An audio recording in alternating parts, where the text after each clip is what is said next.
Until the middle of the 1700s, the textile industry in Britain employed many women to spin, weave, and dye materials into fabrics. It became known as a cottage industry, as women did this work at home in their small cottages. All of this changed in 1764 when James Hargreaves invented the spinning jenny. This early machine automated the spinning, drawing, and twisting of cotton and wool to produce yarn, dramatically cutting back on the labor required of the women who counted on their earnings to support their family. The Industrial Revolution spread across Britain, then the US, and eventually other countries. Industrialization had a profound impact on how people worked and lived. Working conditions were harsh and often dangerous, but jobs were plentiful and pay was relatively high. It was a true revolution, affecting all aspects of life. Nearly 300 years later, we may be going through another big shift in the labor force. The global pandemic has impacted work for virtually everyone, across job functions, across industries, and across countries.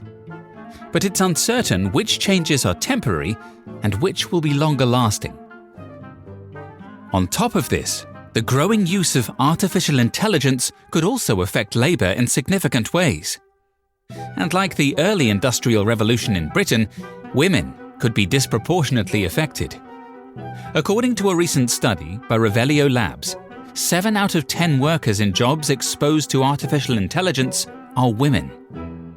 Then there are the rapid demographic changes happening around the world and how an aging population will impact the workforce.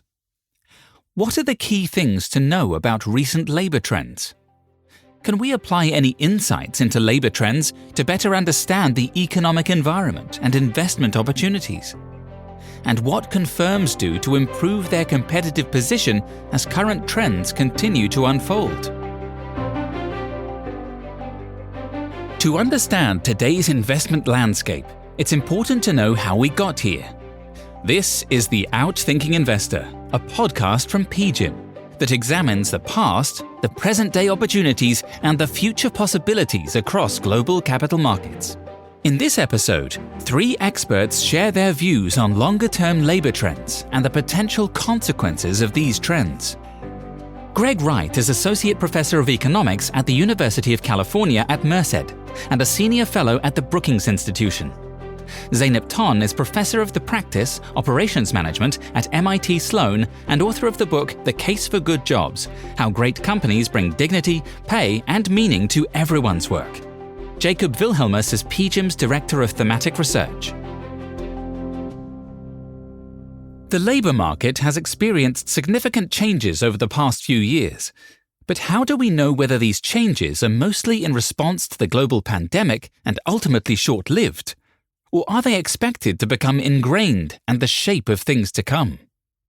According to Greg Wright, we should pay attention to what persists and what does not. We can look back historically and think about what type of events have led to persistent economic changes and what type of events have led to short-run changes. And that can kind of inform what we think will be the case post-pandemic. But a big lesson from previous economic crises, like the pandemic, is that usually what happens is that these crises accelerate existing trends. And in some ways, they vastly accelerate these trends. The pandemic shed light on what it means to be an essential worker, and it changed how we think of these workers. Zeynep Ton explains.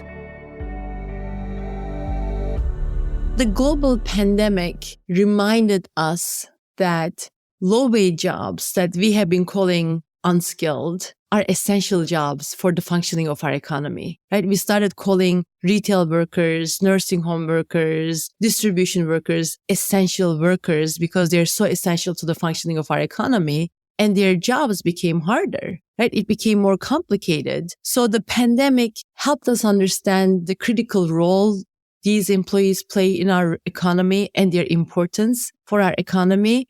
PGIM's Jakob Wilhelmus distinguishes between changes in the way we work and changes in the labor force overall. The pandemic has dramatically changed how we work, but it really hasn't altered the structural supply and demand of labor. And so most of the effects of COVID have turned out to be cyclical and short-lived when compared to the structural forces such as technology and shrinking populations that are really creating long-lasting mismatches between labor supply and demand. And it really is that imbalance between the supply and demand of labor that is reshaping labor markets and economic outcomes going forward. On the one hand, there is the cyclical effect from work from home, which without doubt has impacted all of us, but is already receding and hasn't really changed the work we can and are doing.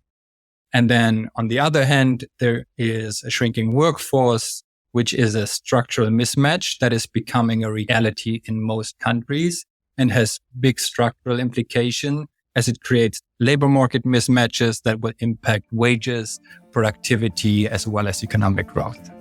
PGIM's Megatrends research into longer-term labor trends identifies 3 major drivers, including demographics, labor mismatches, and technology.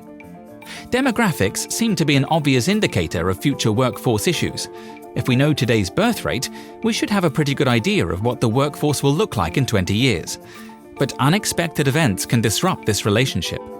The pandemic showed this to be true. One demographic factor we can be confident about is that today's wealthier countries are generally aging at a much faster rate than poorer countries. There are 3 major forces remaking the global economy, and that is demographics, labor mismatches, and technology. Regarding demographics, while the global population is set to grow by 2 billion from 8 billion today to 10 billion by 2050, it really is a tale of 2 scenarios. Most economies around the world, from South America and Europe all the way to Asia and North America, are looking at a demographic turning point of a population that is not only aging, but also shrinking. Meaning that not only is the share of the older population growing, but there are less people aging into the workforce, leading to a decrease in labor supply. In fact, of the 30 economies with the highest GDP today, or almost 90% are facing a decline in their workforce by 2030. That in turn will create a set of macroeconomic challenges from wage pressure to fiscal strain that are amplified by the fact that this is a global phenomenon happening almost everywhere at once. And that brings us to the second point, which is really that the global statistics of a growing population is really driven by 2 regions that have the potential to benefit from a still young and growing population, namely South Asia and Sub-Saharan Africa. And here the challenge is that demographics alone does not guarantee economic growth. And many of the countries in these 2 regions lack the high levels of human capital and institutions that are needed to unlock the economic prosperity that can come from a growing workforce. The differences are startling. For example, the median age across Africa is currently 19, while the median age in Japan is now 49. This matters greatly when you look at macroeconomic consequences. No matter what weight you place on demographics, I think you can sort of agree that this is going to be incredibly important. And so, on the one hand, the rich countries are aging. What does that mean? Well, it means that, there are increasingly large percentages of the population that are drawing down from the government revenues. And there are increasingly small share of people that are contributing revenues to the government at the same time. So, this type of inverted pyramid is problematic. The second major driver PGIM identified of long-term labor trends is the labor mismatch within and across markets. So stories of missing workers have grown exponentially over the last couple of years. Yet there's a crucial difference between the short-term cyclical shortages, such as the current lack of truck drivers or agricultural workers, which oftentimes news and media outlets too often confuse with the actual mismatches that are created by imbalances from shifts in the supply and demand for workers. And these structural mismatches are to a large degree driven by economic growth, technological advancements, and the resurgence of industrial policy in the form of near and reshoring. And these mismatches are happening everywhere. China, for example, educates many of the world's STEM workers. We know these workers are crucial for new economy jobs, but today, unemployment of its younger generation is close to 20%, compared with the roughly 5% rate of other countries. This younger generation is mostly overeducated for China's economy, which is largely driven by manufacturing. Other big labor market mismatches in the US and Europe are showing up among electricians and other technicians. This was amplified by the trend of nearshoring, aging populations, and the fact that these careers have become less attractive. Big labor market mismatches could intensify as countries increasingly compete for talent. The third major force of labor trends is technology, which has a long and complex relationship with labor. There are two important points that investors should consider about how technology affects labor trends.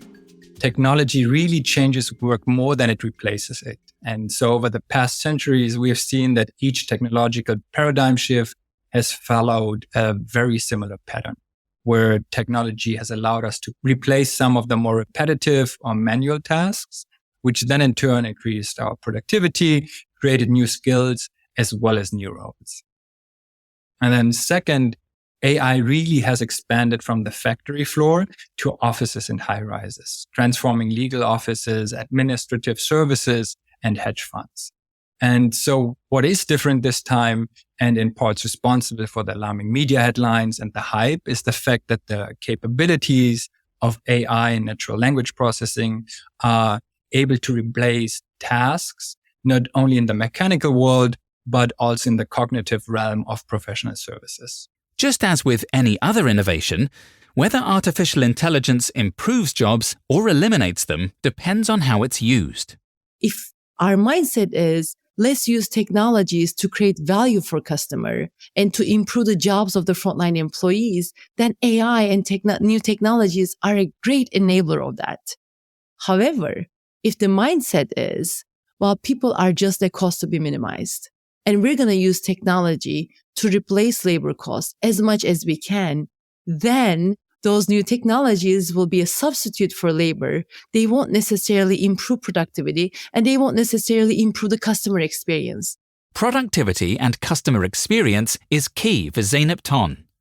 Much of her work has focused on an approach she calls the good job strategy. The good job strategy is the choices the companies make to be able to make their employees a lot more productive and to enable their employees to deliver better value for their customers. For example, one of the companies that's a good jobs company is Costco. The wages at a typical retailer is $16 an hour. At Costco, it's $26 an hour. And Costco offers the same low prices and makes a lot of money. How are they able to do that? Well, Costco designed their system for high productivity. For example, they don't offer their customers everything. They simplify their processes. They empower their employees to make decisions. They cross-train their employees so they're able to do multiple tasks. So these are all the elements of designing the work for high productivity, which enables Costco to offer their employees much better jobs, their customers low prices. Perspective is key here. These companies look at labor not as a cost, but as a resource. For decades, we've taught business leaders that labor is just another cost, and lean and mean is what drives efficiency. And because labor is just another cost, market pay is the right pay, even if it's not a living wage, even if market pay drives a lot of employee turnover. And we have created an environment where leaders can't even imagine operating differently. And one of the things that prevents people from imagining is our reliance on making decisions, oftentimes looking at historical data and looking at different effects in isolation. Now, good job strategy is a system. It's not just higher pay. It's not just higher investment in people. It's about designing the work for high productivity and high contribution. So the elements of the system need to be considered together. So if a company is used to making decisions on what is the return on investment for this particular investment, all else being equal, they'll never get there. right? The companies that have been able to adapt the good job strategy during the last couple of years have been customer centric. They've asked, what does it take to win with our customers? Well, it takes a strong team that's set up to succeed. That means we can't afford to operate with high turnover.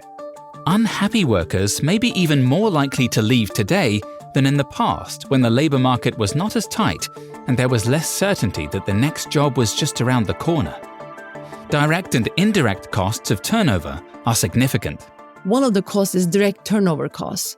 The cost to hire, onboard, train, time to full productivity. We have seen organizations that we have worked with, they tend to change their entire roster every year. They have about 100% turnover in frontline services industries. I'm thinking about, call centers, retail stores, restaurant chains, nursing homes even. And those turnover costs alone tend to be about 10 to 25% of overall payroll dollars that these companies spend. So the turnover cost alone can be significant. But that's the smallest cost of high turnover.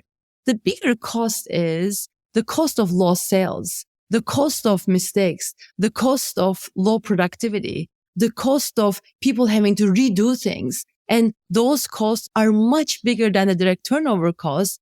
The biggest cost associated with low pay and high turnover is competitive inability to differentiate in the eyes of customers, and inability to adapt to changes because you don't have a motivated, engaged workforce that's set up to succeed. Regardless of the firm's approach to managing its labour force, broader macroeconomic forces are impacting and being impacted by labour trends. Should we watch for anything different this time compared with past economic cycles? We believe that most countries will have an inflationary experience very unlike Japan's disinflationary scenario. And so one big concern we have is that too many investors are still considering Japan as a template of what an aging population means. But Japan really was an outlier that happened under unique circumstances that cannot be replicated by countries facing the same issues today for one key reason. And that is that Japan decided against immigration and instead opted to outsource its productive capacity to other countries. And here it's really important to remember that it did so during the height of the era of abundant labor and the push towards global supply chains and just-in-time production.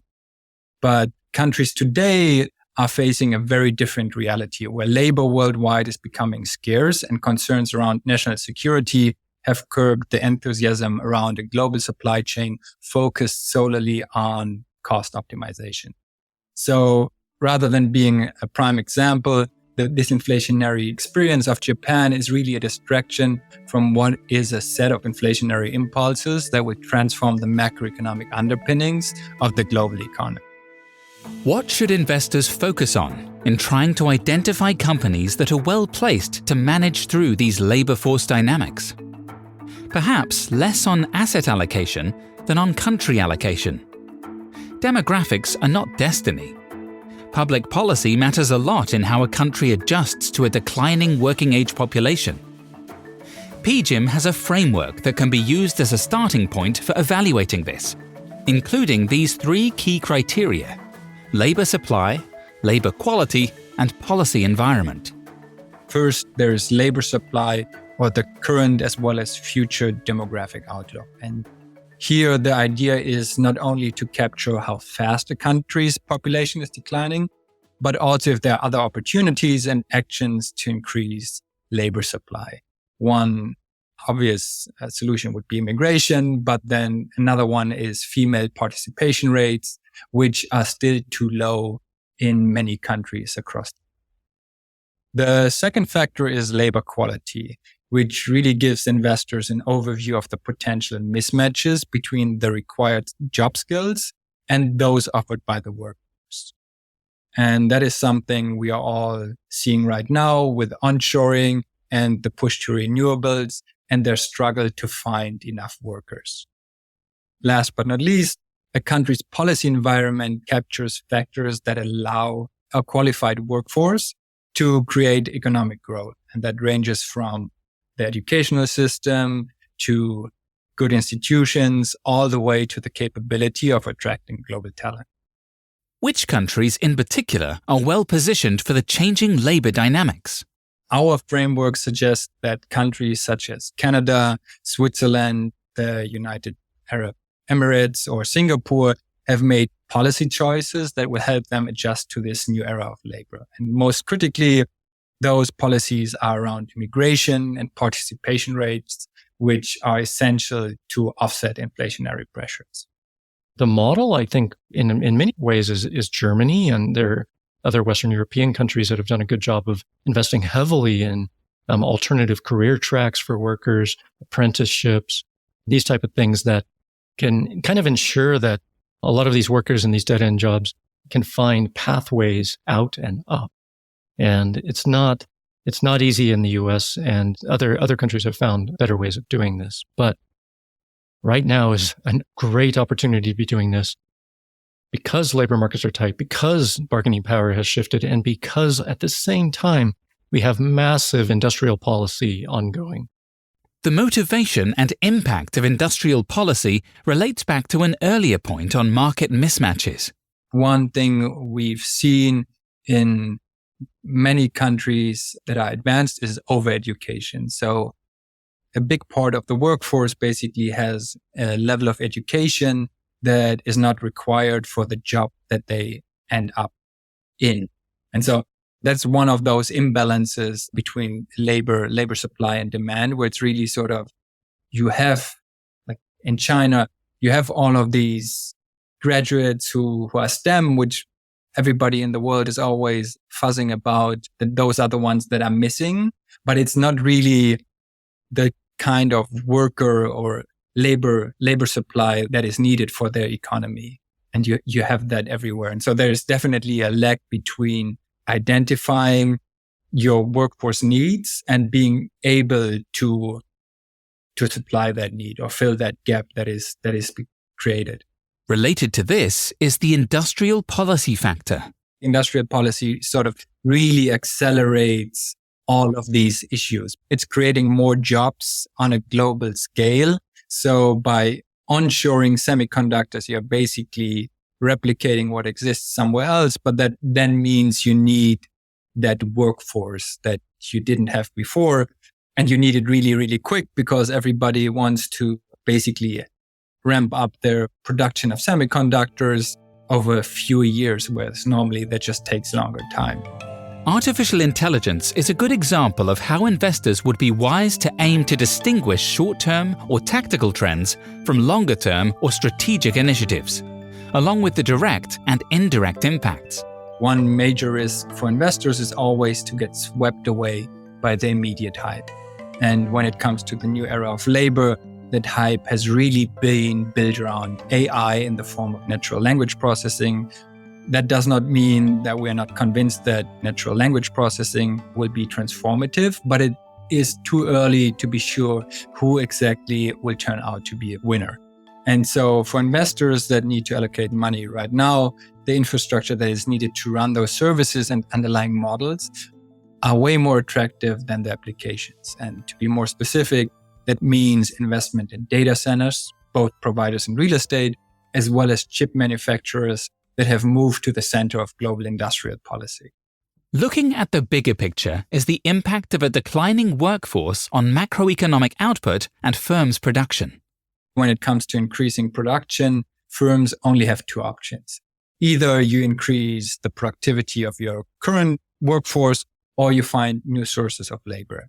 But we already know that that labor supply is going to be more competitive and therefore more costly. And this in turn will cut deep into margins, particularly for sectors whose labor costs are a large share of their expenses, making it essential to increase labor productivity of the current workforce for every firm in every industry. And the takeaway for investors is that the new AI developments will only increase the gap in premium between companies that are able to retain skills and adopt tech to increase their workers' productivity compared to those that don't. And that goes for both the industries of the future, such as renewables or chip manufacturers, who will struggle to find the talent and fill the jobs needed to substantiate growth, as well as the declining industries such as old media and communication or basic manufacturing. We need to incorporate new technology around AI and natural language processing to be viable and competitive going forward. Investors may look to overweight certain countries to benefit from their competitive advantage in labor trends. Can firms do the same thing? There's so much a company or a firm can do when it comes to the workforce and labor. And so a lot of the issues really end up on the country level. So it's very much about the policies of a country and their approach to immigration, to the ease of talent migrating to the country and the training opportunities, and all of those policy choices in the end will matter as much as the decision a firm can take for itself. In part, you're limited to your domestic workforce. And then the other option is really just to outsource your production if you cannot find the workforce in your locale. So it is a mix of both, right? Like you really need the firm to realize the change that is going on, but you also need the country to realize the same thing and position it well, because it's really everybody is competing for the same talent on a global scale. Certainly, the impact of globalization is a major difference when we compare current labor market changes with those of the Industrial Revolution. But no matter the time period, the way we see labor and changes to the labor market influences our views of growth and prosperity. Thanks to our experts, Greg Wright, Zeynep Ton, and Jakob Wilhelmus, for their insights on labor trends. To learn more about PGIM's megatrends research on the transformation of labor markets, click the link in the show notes. The OUTThinking Investor is a podcast from PGIM. Follow, subscribe, and if you like what you hear, go ahead and give us a review.